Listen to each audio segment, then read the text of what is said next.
très complet. Voilà, de voir fonctionner les pros en course déjà premièrement, avec des méthodes d'entraînement, des méthodes de courir qui sont pas du tout les mêmes, plein de petits codes dans le peloton qui ressemblent pas à ce qu'on vit en amateur, et puis forcément un niveau extraordinaire. Je veux dire, le prologue que je sors le jeudi soir aurait suffi, on va dire, à remporter la course sur certaines autres épreuves. Et là, quand on voit les écarts à l'arrivée, très honnêtement, bon voilà, ça nous ramène à la réalité. Et là, on se dit, ah ouais, je suis sur une classe UCI 2.2 et voilà, ça replace, on va dire. Et sinon, voilà, un niveau des autres coureurs qui est assez extraordinaire. Quand on voit l'équipe Uno X qui a maîtrisé le tour de A à Z, c'est assez remarquable. Et puis, non, sinon, ça fait apprendre plein de choses sur soi-même. Et puis voilà, ça encourage à aller toujours plus de l'avant et à découvrir d'autres méthodes d'entraînement et à changer quelques paramètres sur soi-même. Bon, tu es un spécialiste du contre-la-montre, mais qu'est-ce que tu as besoin de travailler? Alors principalement, je dirais la force, c'est la chose qui me manque le plus. On va dire avec le VTT, j'ai beaucoup de tonicité, de fibres rapides, donc sur des sprints assez courts et sur des efforts intenses, on va dire de 10 à 20 secondes, ce qui aide aussi beaucoup en cyclocross.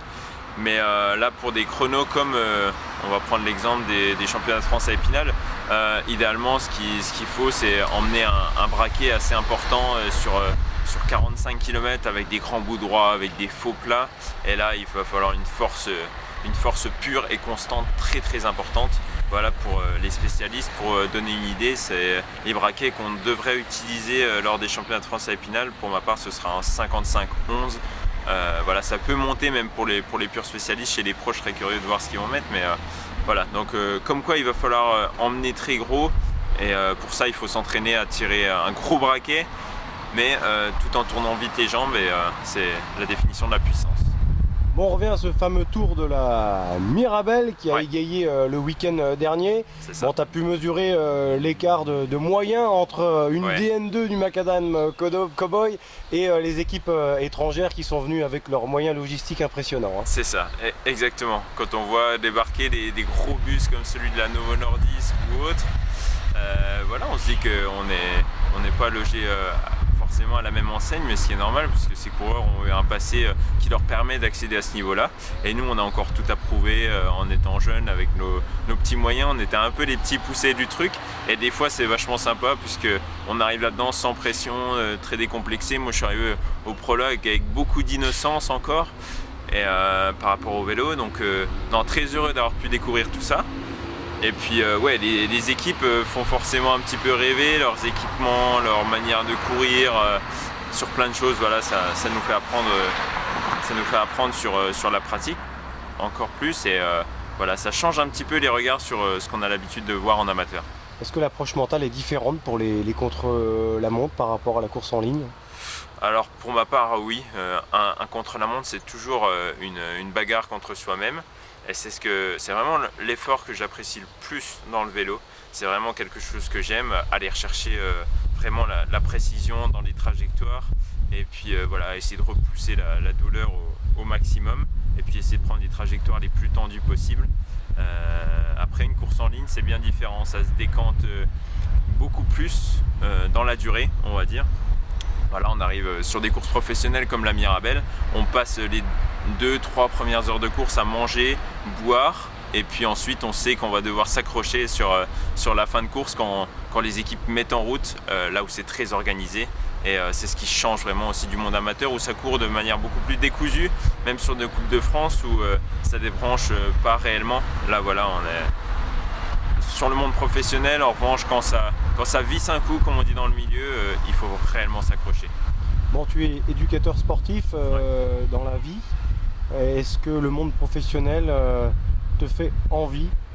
Eh ben, finalement, pas spécialement. Le monde professionnel ne m'a jamais réellement fait envie. Ça peut paraître un petit peu fou de dire ça, mais non, je m'épanouis dans la diversité, et on va dire que j'ai encore le pouvoir de choisir en étant dans une DN2.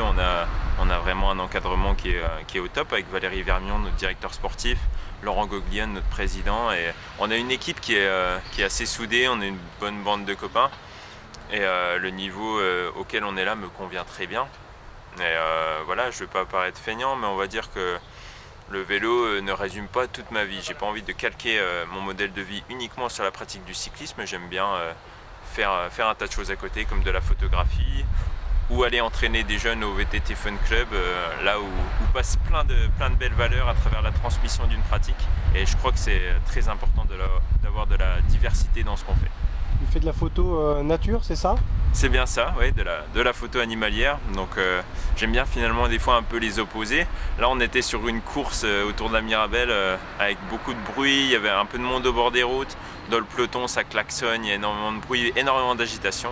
Et le fait des fois de se retrouver seul en pleine forêt, vraiment dans le calme, avec la solitude, proche des animaux, c'est quelque chose qui est vraiment intéressant et qui m'épanouit. Voilà, c'est ressourçant, comme on dit. Exactement. Bon, il y a la Coupe de France du côté de Bordeaux. Est-ce que tu as été en repérage virtuellement avec ton équipe? C'est ça, oui, on a repéré virtuellement. On a les profils en tête là, pour la course dans le sud-ouest qui se déroule la semaine prochaine. Donc on attend forcément ça, hein. C'est des dates très importantes pour nous, puisqu'on va avoir la possibilité de marquer des points pour un classement à la fin de l'année qui peut-être nous permettre de monter en classification. Notre objectif avec la team Macadam Cowboy, c'est de monter en DN1 à long terme, donc on va tout faire pour et mettre toutes les chances de notre côté. Voilà, il y a un contre-la-montre qui me convient plutôt bien sur 17 km pour finaliser l'épreuve, donc voilà, c'est des efforts que j'ai en tête et que je vais préparer au maximum.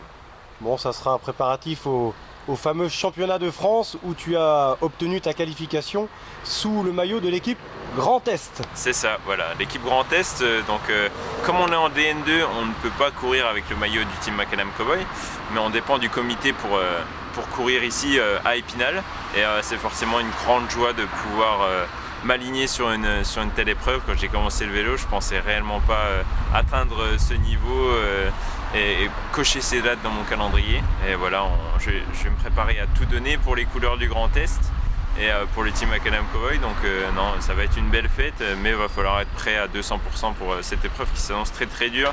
Voilà, de Taon-les-Vosges à Épinal dans le vent sur 45 km, il va falloir gérer cet effort au mieux. Oui, là aussi tu as été en repérage, vous allez contourner la ceinture spinalienne. Voilà, exactement. Donc moi j'habite à 1h d'ici, à Saint-Dié-des-Vosges, donc le repérage est assez facile. Pour un contre-la-montre comme celui-ci, il ne faut pas laisser de place au hasard. Pour performer, il va vraiment falloir tout donner et puis ouais, vraiment tout calculer pour être au mieux sur l'épreuve et voilà, gérer son effort au millimètre. Bon, qu'est-ce que représente une telle épreuve? Parce que tu nous as dit que c'était une belle fête. Ouais. Est-ce que justement c'est une belle vitrine aussi pour le département? Exactement. Comment tu vois les choses? Bah, c'est clair que pour le département, ça véhicule toujours une image sportive, on va dire. Elle véhicule toujours quelque chose de positif. Le cyclisme, c'est un sport populaire. Malgré la situation, j'espère qu'il y aura du monde au bord des routes et que les restrictions ne casseront pas la magie de ce sport. Et maintenant, voilà, je suis prêt à tout donner pour ça, parce que nous, finalement, en étant un peu les petits coureurs non connus, locaux des étapes, eh ben, on a la chance de pouvoir créer une surprise, un coup d'éclat, et il faut se donner tous les moyens nécessaires pour le faire. Je veux dire, on n'a rien à perdre, on n'a pas de statut à confirmer, donc prêt à prendre tous les risques et puis gérer au mieux cet effort. Bon, c'est une fierté quand même de porter le maillot Grand Est, parce que vous n'êtes pas pléthore à avoir été sélectionné. Hein. Bah, bien sûr, ouais, y a peu de spécialistes malheureusement maintenant dans le Grand Est du contre-la-montre. Et j'espère vraiment que je vais faire honneur à ce maillot-là, parce que c'est important, c'est nos racines, notre région.